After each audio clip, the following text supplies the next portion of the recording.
Hello नमस्कार।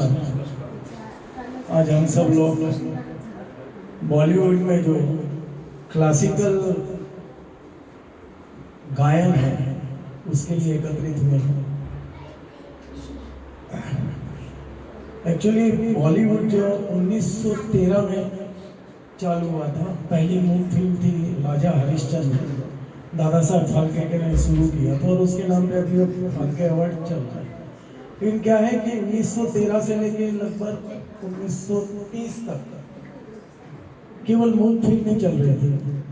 उसके बाद जो है वह फिल्मों में इंडिया में म्यूजिक का चलन चालू हुआ, लेकिन उस समय म्यूजिक का चलन 1931 से लगभग 1940-41 तक।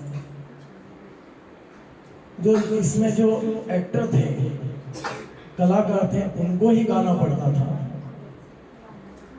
म्यूजिक कंपोज करते थे, लेकिन जैसे पहले आप देखा होगा मराठी में नाटक वगैरह रहता है, तो उसमें भी कलाकार ही गाते थे। बाद में बैकग्राउंड में भी गाने लगे थे।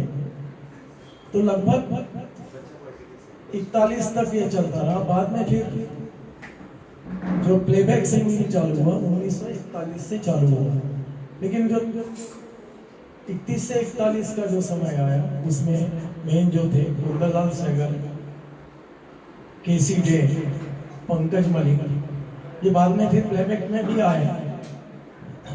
और उस समय जो संगीतकार थे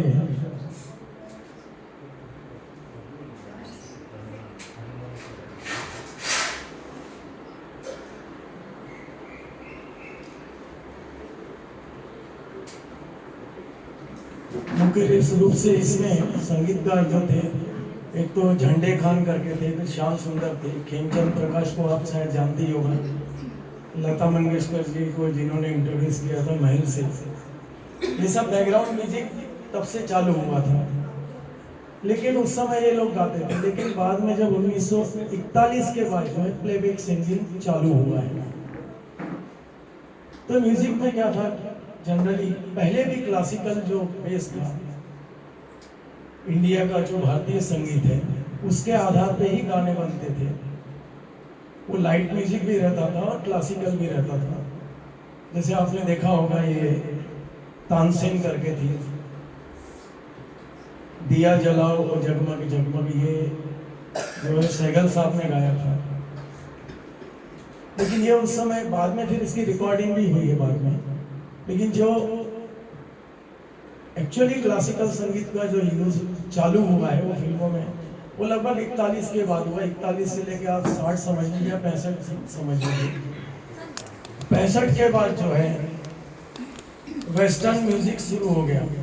जैसे आपने देखा होगा एस.टी. बर्मन ने भी यूज किया वेस्टर्न म्यूजिक, तदबीर से बिगड़ी हुई तकदीर बना दिया।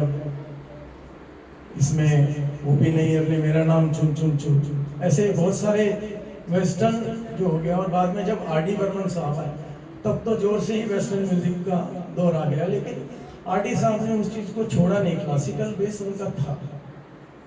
तो इसमें जो क्लासिकल में जो मेन पिक्चर्स हुई थी वो एक आप देख लीजिए। अगर शंकर जयकिशन की बात करेंगे तो शंकर जयकिशन की 2 पिक्चर, एक आम्रपाली थी और दूसरा बसंत बहार, ये दोनों थी। नौशाद जी की बात करें तो नौशाद जी के इसमें एक तो बैजू बावरा तो थी, बैजू बावरा के आप कोहिनूर ले सकते हैं, राधा ना बोले या मधुबन में राधिका नाचे ले सकते हैं। तीसरा अगर सचिन देव बर्मन की बात करें तो सचिन देव बर्मन की एक मेन जो मैं मानता हूँ गाइड थी। फिर आप इसके बाद लक्ष्मीकांत प्यारेलाल जी का, लक्ष्मीकांत प्यारेलाल जी ने एक सुर संगम है। सुर संगम में क्या हो गया, इन्होंने ये भी कोशिश की कि क्लासिकल सिंगर्स जो हैं प्योरली क्लासिकल, इनको भी पिक्चर में इकट्ठा है। लक्ष्मीकांत प्यारेलाल जी ने राजन साजन मिश्रा को इंट्रोड्यूस किया उसमें सुर संगम में। फिर दूसरी लक्ष्मीकांत प्यारेलाल जी की सती सावित्री करके ये भी पिक्चर थी। फिर उसके बाद ओ.पी. नैयर का तो ज़्यादा कुछ नहीं था, लेकिन 2 ही मेरे को याद आ रहे हैं। एक तू है मेरा प्रेम देवता और दूसरी है छोटा सा बालमा अखियां नींद चुराए देखी। ओ.पी. नैयर ने ज़्यादा इसमें कंट्रीब्यूशन नहीं किया।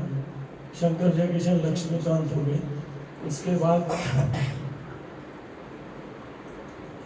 पुराने इसमें ये भी थे अपने एस एन त्रिपाठी, श्रीनाथ त्रिपाठी, जिन्होंने संगीत सम्राट तानसेन इसका म्यूजिक दिया। और बाद में गजल का भी उन्होंने लाल किला में दिया है। जैसे आप देखोगे दो उसके गाने थे, न किसी की आंख का नूर हूँ, और दूसरा एक और था, लगता नहीं है दिल मेरा उनके दया, उन्होंने दिया। और कागज में लिखना था,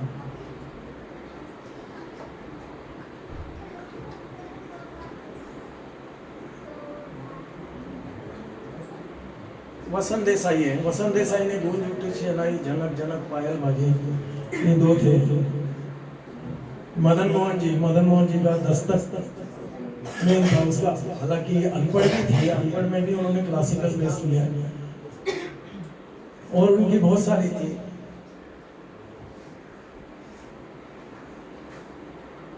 एक उसके बाद ये सरदारी बेगम, वनराज भाटिया है। उसमें वनराज भाटिया का ज़्यादा कंट्रीब्यूशन नहीं था, लेकिन जो भी उन्होंने किया वो जनरली क्लासिकल बेस ही रहा है वनराज भाटिया का।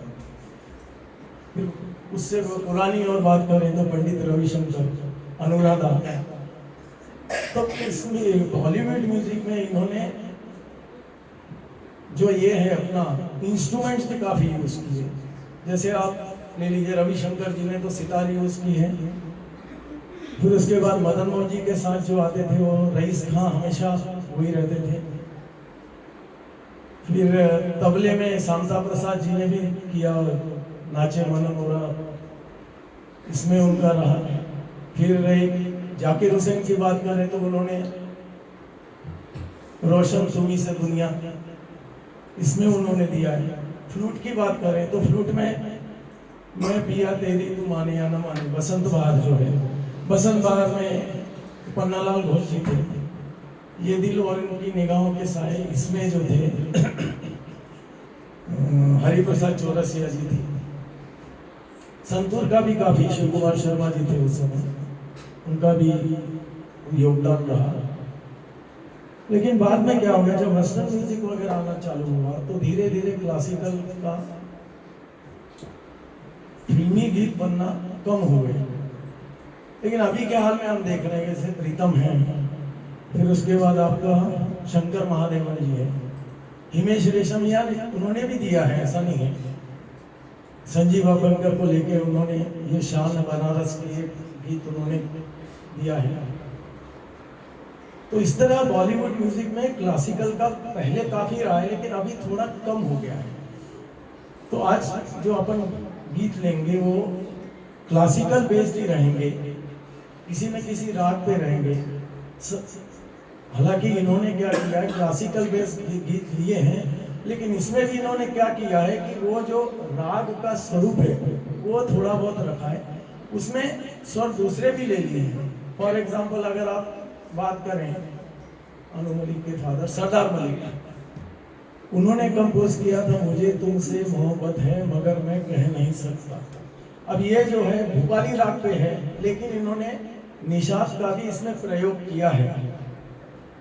तो जो एक्चुअली क्लासिकल में जो है वो एक चमक रहती है, लेकिन इसमें जो सेमी क्लासिकल या फिल्मी है इसमें मिठास रहती है। क्लासिकल में क्या है कि आप बिना बोल के भी गाना गा सकते हैं, बोल लेके गा सकते हैं। लेकिन जो बॉलीवुड क्लासिकल है इसमें आपका बोल भी रहते हैं, बोल को भी महत्वता दी गई है। बोल में मतलब ये भरत व्यास जी में है, इसमें फिर केवल शैलेंद्र जी हैं, ये पुराणों में बता रहा हूँ। और इसमें जो ताल और वाद्य इनका जो प्रयोग किया है वो भी किस राग में कौन सा वाद्य बजाना है ये भी डिसाइड किया गया है। तो आजकल तो क्लासिकल म्यूजिक कम हो गया है बॉलीवुड में। तो आज हम जो इस कार्यक्रम में जो रखेंगे उसमें थोड़े पुराने भी हैं, थोड़े नए भी हैं, और आज के जमाने में जो क्लासिकल कंपोज कर रहे हैं ये भी रखेंगे। तो मैं आप रिक्वेस्ट करता हूँ चैताली जी को कि वो अपना परफॉर्मेंस